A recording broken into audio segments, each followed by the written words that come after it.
Magandang umaga mga kahuan, narito na ating ulat panahon ngayong araw sa Pilipinas.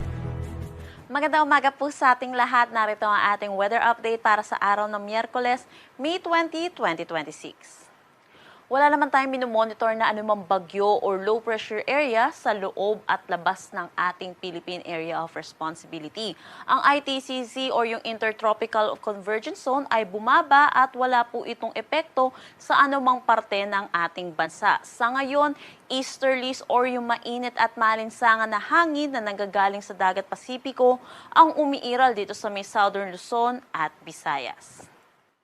Para sa magiging panahon natin ngayong araw dito sa Luzon, inaasahan pa rin natin ang mainit at maalinsangan na tanghali hanggang hapon na may mga posibilidad ng isolated rain showers at yung mataas na tsansa ng mga localized thunderstorm lalo na sa hapon at sa gabi.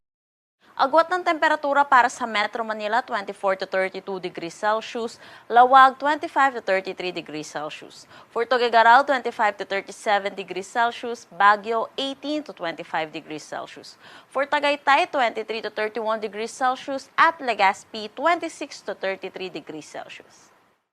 Ngayon din dito sa may Palawan, Visayas at Mindanao, maaliwalas na panahon din ang ating inaasahan.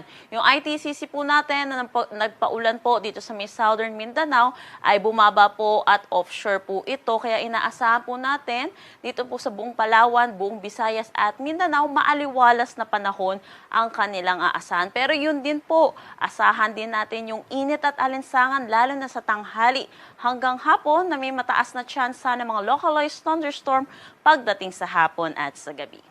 Agwat ng temperatura para sa Calayan Islands at Puerto Princesa, 27 to 33 degrees Celsius. For Iloilo at Tacloban, 26 to 33 degrees Celsius. Cebu, 27 to 33 degrees Celsius.